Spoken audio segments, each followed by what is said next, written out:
Pemirsa, Dinas Kesehatan DKI Jakarta mencatat sebanyak 440 karyawan yang tersebar di 68 perkantoran di Jakarta terpapar COVID-19. Kepala Bidang Pencegahan dan Pengendalian Penyakit Dinas Kesehatan DKI Jakarta, Dwi Oktavia, memastikan hal itu.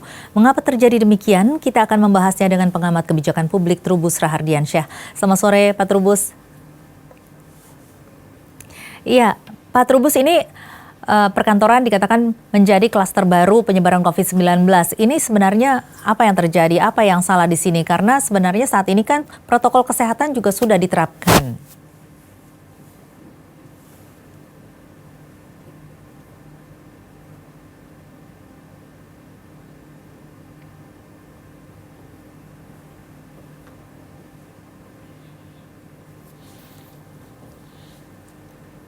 Jadi itu menjadi persoalan.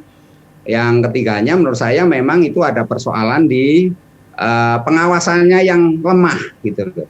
Jadi faktor pengawasan yang lemah kan harusnya itu setiap perkantoran itu kan dibentuklah namanya gugus tugas COVID. Nah, gugus tugas COVID ini bertugas untuk memantau bagaimana penyelaksanaan protokol kesehatan di masing-masing kantor. Nah, karena itu dia harus melaporkan kondisi-kondisi yang terjadi di kantor yang bersangkutan. Nah, persoalannya menjadi agak ruwet oleh karena apa? Karena para petugas COVID ini tidak menjalankan sebagaimana yang telah ditetapkan di dalam protokol kesehatan. Dan disinilah pengawasan juga lemah. Karena itu ini menjadi cepatnya menularnya COVID itu sendiri.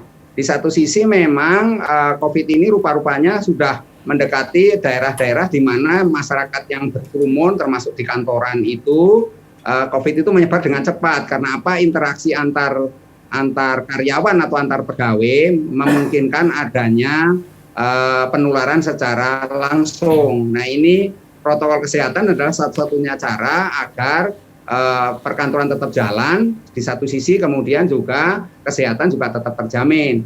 Ini akan menjadi rumit juga manakala kemudian koordinasi antar kantor itu sendiri dengan pihak Dinas Kesehatan DKI Jakarta yang relatif lemah. Sebenarnya DKI Jakarta Pemprov sudah banyak melakukan sidak gitu ya, tetapi karena keterbatasan SDM-nya dula, ada keterbatasan dengan infrastruktur yang ada dan jumlahnya sangat banyak. Kantor di DKI Jakarta itu jumlahnya 2.000 lebih itu semua itu ya. Nah, itu terdiri dari kantor yang sifatnya pemerintah dan kantor yang sifatnya swasta. Nah, kemarin yang sudah rilis itu kan kantor yang pemerintah ya. Jadi dari Kementerian Keuangan dengan Kementerian Pendidikan yang paling banyak. Yeah. Kemudian di satu sisi untuk BUMN itu PT Antam itu yang paling banyak. Nah, ini sebenarnya kalau dilakukan tesnya pun secara lebih masif lagi, saya rasa kan lebih banyak lagi. Jadi ini persoalannya kan di situ. Nah, kemudian juga ini ada beberapa kantor yang sebenarnya perlu kejujuran gitu loh, transparansi. Jadi ada beberapa kantor itu menutupi berapa sesungguhnya atau ada karyawannya yang memang terkena COVID. Ada juga memang karyawannya sendiri nggak jujur. Jadi dia sendiri sebenarnya terpapar COVID tapi tidak mau menyampaikan. Nah, ini juga menjadi bahaya karena apa? Karena penyebarannya semakin tak terkendali. Kalau ini terus berlangsung, maka yang terjadi adalah menjadi bom waktu nantinya di mana kemudian masalah kesehatan ini jadi masalah problematis ya. Artinya apa? Bagaimana mau meningkatkan kinerja perusahaan ataupun kinerja pemerintah dalam ini perkantoran, tentu dukungan mengenai kesehatan ini kan menjadi yang paling prioritas kan gitu. Kalau misalnya kondisi karyawannya pada sakit, pada mengalami situasi yang tidak nyaman lah katakanlah karena banyak terpapar COVID, maka yang terjadi itu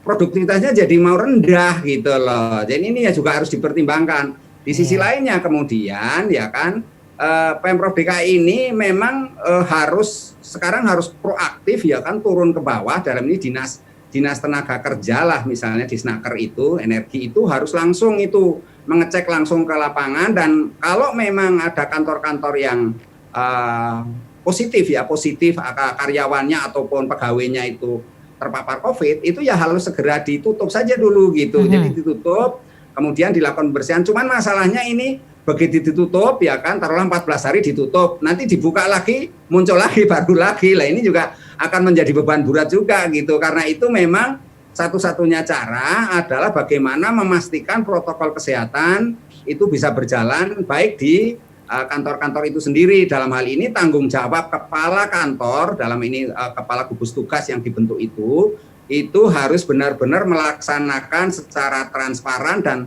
punya akuntabilitas publik yang baik untuk bagaimana karyawan itu bisa ditangani secara cepat manakala ada karyawan yang ya terpapar COVID gitu. Secara jadi, rutin begitu pula ya. Cepat, ya.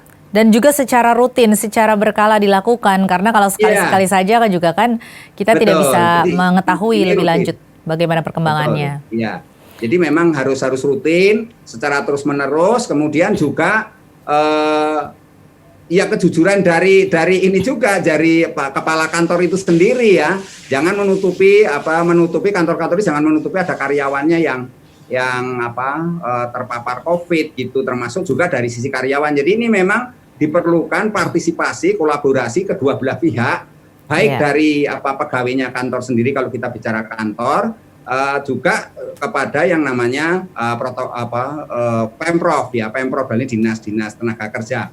Nah sebenarnya surat keputusan nomor 4177 tentang penanganan COVID di kantor itu sebenarnya sudah bagus gitu, sudah rinci. Hanya sayangnya ini mungkin karena kurang sosialisasi, kemudian yang kedua komunikasinya juga belum optimal, apalagi edukasinya yang ketiga juga belum berjalan optimal pula, maka banyak masyarakat itu atau para karyawan lah, kalau karyawan ataupun pegawai yang memang sedikit abai itu ya, abai, kemudian agak EGP memang gue pikirin cuek gitu ya. Nah ini menjadikan kemudian penyebaran jadi cepat. Ada hal yang perlu dilakukan juga sebenarnya, itu saling menegur ya. Ada misalnya sesama rekan kerjanya itu tidak pakai masker, itu segera yang lainnya juga menegur, jangan kemudian membiarkan ya kan, atau seperti abai, seperti teledor gitu, lengah. Nah inilah kemudian menjadi menyebar. Yang kedua adalah bagaimana sebenarnya kantor ini menerapkan jam kerja yang baik gitu loh, sehingga nanti terbentuklah yang namanya physical distancing. Jadi jaga jarak itu benar-benar bisa dilaksanakan. Selama ini jaga jarak di kantor-kantor itu tidak berjalan dengan baik ya, karena orang begitu ketemu ya sama karyawan kita terus cipika-cipiki, ngomong-ngomong, lama-lama jadilah kita lupa abai yang namanya protokol kesehatan, cuci tangan tidak, kemudian pakai masker juga enggak. Nah kemudian juga menjaga jarak apalagi. Nah ini kan menjadi persoalan yang kemudian mau tidak mau penyebaran COVID-nya jadi cepat. Nah, bagaimana seharusnya kantor itu mengatur jam kerjanya supaya terjadi atau diterapkannya protokol kesehatan dengan benar, terutama untuk jaga jarak ini, Pak? Iya, menurut saya sih memang bagaimana kantor ini mengatur jam kerja, misalnya untuk hari ini gitu itu dimasuk 50%, besok lagi 50%. Jadi begitu caranya. Jadi diatur 59% yang hari ini bekerja ke kantor ya, berarti yang lainnya nanti work from home gitu kan. Tetapi otomatis berarti 50% berkurang produktivitasnya. Ini bagaimana, Pak? Ya, inilah menjadi persoalan kemudian bagaimana produktivitas ataupun layanan publik kalau untuk kantor pemerintah ya, ini bisa berjalan dengan optimal. Karena itu menurut saya perlu dilakukan satu kajian juga bagaimana kemudian koordinasi masing-masing unit itu untuk bekerja secara baik. Memang ini menjadi rumit manakala kemudian untuk kantor swasta, karena swasta ini memang lebih menekankan pada produktivitas ya. Jadi kalau produktivitas ini memang satu-satunya cara ya, bagaimana kemudian yang 50 kerjaan ini bisa bekerja dengan menggunakan IT atau menggunakan infrastruktur yang ada secara cukup. Memang sulit itu untuk mencapai optimal yang diharapkan. Karena apa? Karena ya namanya dengan kapasitas 50% bagaimana ya, tetapi bisa disiasati mungkin dengan bantuan teknologi yang saat ini ada begitu ya Pak ya? Iya, dengan bantuan teknologi dan sekaligus dengan ini kesungguhan daripada karyawan itu sendiri, sekaligus juga kemudian secara perlahan memastikan mengenai protokol kesehatan itu, sehingga pada hari-hari tertentu itu karena layanannya harus membutuhkan besar ya, artinya SDM-nya butuh banyak gitu ya, mau nggak mau harus masuk banyak gitu, artinya tidak harus selamanya 50%, karena itu harus diatur sedemikian rupa ya, kadang hari tertentu 75%, hari tertentu 90%, hari tertentu juga 100%. Memang ini agak sulit ya, memang buah si malakama. Dan yang lebih rumit lagi karena apa, kantor-kantor di DKI Jakarta ini kebanyakan sifatnya tertutup. Sementara penularan yang baru itu jenisnya pakai airborne itu kan, jadi tempat tertutup menularnya cepat gitu loh Mbak. Ini yang jadi masalah, karena itu memang ini desain arsitektural kantor ini memang perlu dirubah. Selama ini itu kan karena tertutup, jadi ruang dari luar atau matahari tidak sempat masuk, atau udara dari luar juga nggak masuk. Jadi semuanya mengandalkan pada AC. Lah inilah yang menyebabkan kemudian secara langsung ya penyebarannya menjadi cepat gitu loh. Ini memang menjadi pertimbangan kita semua, karena selama ini kita memang tidak pernah mendesain kantor itu menghadapi yang namanya pandemi gitu ya, atau istilahnya COVID itu sendiri memang nggak ada. Yang ada itu ya kantor itu sedemikian nyaman dengan AC yang cukup. Nah ternyata inilah kemudian menjadi kontraproduktif atau buah si malakama. Kemudian COVID ini, virus ini yang kebetulan punya mutasi yang sangat cepat ya, bisa beradaptasi dengan situasi yang dingin, situasi yang kemudian agak sedikit hangat misalnya, itu memang ini menjadi tantangan tersendiri. Karena itu memang meskipun belum ada satu riset ilmiah yang mengatakan bahwa melalui udara ini 100%, tetapi kan pengakuan dari para pakar itu menyebutkan memang penyebaran lewat di dalam ruangan yang tertutup ini relatif tinggi. Dan ini kita bisa membuktikan dari DKI Jakarta ini kenapa klaster kantor ini kok begitu cepat sekali gitu loh. Dari rata-rata itu kenaikannya luar biasa, sekarang sudah mencapai sekitar 400 lebih kan hari ini. Jadi dengan penambahan yang ada pun sudah tambah lagi, saya harapkan kantornya nanti juga nggak bertambah lagi. Ini sebenarnya protokol kesehatan di perkantoran itu sudah dikeluarkan oleh Kementerian Kesehatan sejak lama ya, termasuk industri, juga pusat perbelanjaan itu sudah ada. Tetapi penerapannya mungkin ya Pak ya yang masih kurang mentaati. Ya Pak Trubus, tadi dikatakan bahwa memang pemerintah saat ini memang sudah mengeluarkan protokol kesehatan, namun pada kenyataannya di lapangan mungkin penerapannya masih kurang sesuai dengan peraturan yang ada. Nah ini dengan adanya temuan-temuan seperti Kementerian Keuangan saat ini yang paling banyak yang angkanya cukup tinggi, kemudian juga kalau swasta ini PT Antam, ini karena memang kurang diterapkan protokol kesehatannya, atau karena memang di situ yang lebih banyak rapid test yang dilakukan atau tes-tes lain yang dilakukan seperti swab test itu, sementara di tempat lain belum? Iya, menurut saya memang itu ada dua hal ya. Setidak-tidaknya pertama memang belum optimalnya penegakan protokol kesehatan. Itu menjadi masalah kan. Karena apa? Karena seperti saya katakan tadi, ada sebagian karyawan ya yang memang abai, dan dalam hal ini juga petugas gugus COVID yang dibentuk oleh kantor itu sendiri juga relatif lemah dalam penindakan ya itu. Kemudian yang kedua memang ada kemungkinan juga karena tesnya itu, jadi tesnya ini belum optimal. Ada daerah belum merata begitu ya, belum menyeluruh. Ya, belum. Kalau misalnya setiap kantor ini dites semua, barangkali jumlahnya akan sangat banyak. Tetapi kan ini persoalannya memang ini khusus Jakarta, memang harusnya tes-tes ini diperbanyak, dipertanggungjawabkan pada kantor-kantor itu sendiri. Hanya memang sulitnya ini memang keterbatasan alat ya, alat. Dengan juga biayanya juga mahal, Mbak. Biaya itu mahal ya, saya memahami, apalagi kantor swasta itu menanggung biayanya cukup berat gitu ya.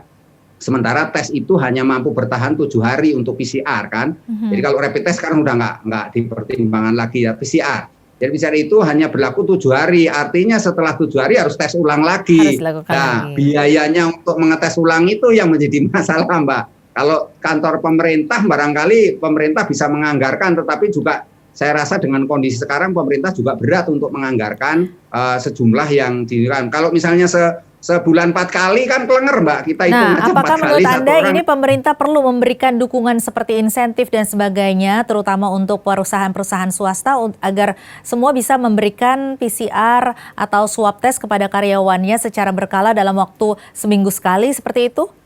Ya, kalau itu harusnya seperti itu, idealnya ya, idealnya. Tetapi tentu kan persoalannya kalau pemerintah harusnya hadir Mbak, hadir di setiap kantor-kantor itu, harus idealnya ya. Tetapi persoalannya tidak mudah kemudian di mana kantor itu sendiri, untuk swasta itu kemudian secara terbuka mau menerima kehadiran dari pihak pemerintah. Nah ini karena kan ini kan persoalannya kan tidak sesederhana persoalan COVID, tapi persoalan juga menyangkut aspek-aspek lain kan gitu. Nah ini apa namanya secara rasional komprehensif bisa dilaksanakan, tetapi dalam prakteknya sulit gitu karena banyak faktor, terutama untuk swasta itu bisa melaksanakan itu dan dikasih insentif, dikasih kemudahan mungkin kalau perlu gratis misalnya pun itu juga belum tentu mau karena juga karyawan ini juga sulit Mbak. Masalahnya kalau dites itu kan berarti ada tanda sekali ya, dites lagi, tes sekali lama-lama juga mereka akan menolak resistensi kan, ada merasa nanti saya merasa sudah sehat, sudah ini karena orang yang sekali tes itu kemudian ada keinginan di dalam hasrat dirinya itu pengen tes lagi, jangan-jangan saya kena lagi. Jadi ada kendala psikosomatis ya, jadi psikosomatis ya lah gitu ya.